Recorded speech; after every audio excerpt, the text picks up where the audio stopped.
ಈಗೋ ಮಾಯೆ. ಈ ಮಾಯೆಗೂ ಸತ್ಯದಷ್ಟೇ ಶಕ್ತಿ ಇದೆ. ಅದು ಬೇರೆ ಬಿಟ್ಬಿಟ್ರಂತೂ ತುಂಬ ರಿಲಕ್ಟೆಂಟಾಗಿ ರಿಜಿಡ್ ಆಗಿಬಿಡುತ್ತಲ್ಲ.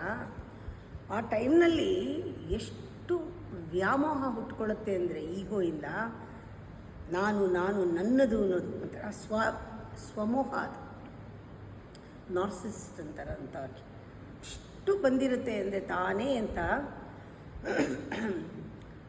ಎಷ್ಟು ಯಾರಾದರೂ ಉಪಕಾರ ಮಾಡಿದ್ರೂ ಕೂಡ, ಯಾರಾದರೂ ಸಹಾಯ ಮಾಡಿದ್ರೂ ಕೂಡ, ಅವರಲ್ಲಿ ಏನೂ ಇಂಟೆನ್ಷನ್ ಇಲ್ಲದೆ ಸಹಾಯ ಮಾಡಿದ್ರೂ ಕೂಡ ಆ ಕಡೆ ಸೈಡಿಂದ ನೋಡೋದೇ ಇಲ್ಲ. ಅವರ ಕಷ್ಟಕ್ಕೆ, ಅವ್ರ ತೊಂದರೆಗೆ ಆ ಸಹಾಯ ಅಂತ ನೋಡದೆ, ನೀವು ಹಾಗೆ ಮಾಡಿದ್ದಕ್ಕೆ ನನಗೆ ಹೀಗಾಗಿದ್ದು, ನೀವು ಹಾಗೆ ಮಾಡಿದ್ದಕ್ಕೆ ಹೀಗಾಗಿದ್ದು ಅಂತ ಥ್ಯಾಂಕ್ಸ್ ಹೇಳೋದಿರಲಿ, ಗ್ರ್ಯಾಟಿಟ್ಯೂಡ್ ಇರಲಿ.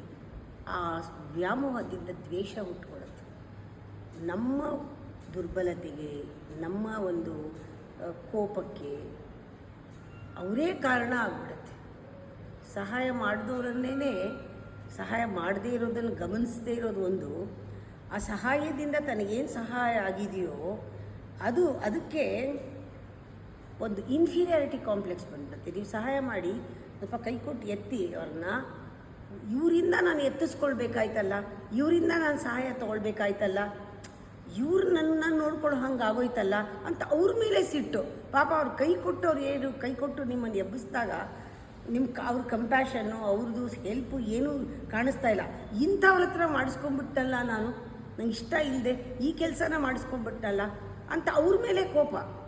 ಸಹಾಯ ಮಾಡಿದವ್ರ ಮೇಲೆ ಕೋಪ, ಬರೀ ಕೋಪ ಅಲ್ಲ, ದ್ವೇಷ ಮಾಡೋದು ಎಷ್ಟು ರೂಟೆಡ್ ಈಗೋ. ಅದು ನಾನು ಮಾಡಿಸ್ಕೊಳ್ಳೋಕ್ಕಿಷ್ಟ ಇಲ್ಲ ನನಗೆ ಅನ್ನೋ ಒಂದು ಸಿದ್ಧಾಂತ, ಒಂದು ಆದರ್ಶ ಇದೆಯಲ್ಲ, ಅದು ಯಾರಾದರೂ ಮಾಡಿದ್ರೂ ಕೂಡ ಅವ್ರು ಮಾಡಿದ್ದಾರೆ ಥ್ಯಾಂಕ್ ಯು ಇಲ್ಲ, ಅವ್ರ ಹತ್ರ ಮಾಡಿಸ್ಕೊಳ್ಳೋ ಹಂಗೆ ಆಯ್ತಲ್ಲ, ನನಗೆ ಈ ಸ್ಥಿತಿ ತಂದುಬಿಟ್ರಲ್ಲ ಇವರು, ತಾವು ಮಾಡೋ ಅಂತಾಗ ಮಾಡಿಬಿಟ್ರಲ್ಲ ನನ್ನ, ಅವ್ನು ಕಂಡ್ರೆ ನನಗಾಗಲ್ಲ.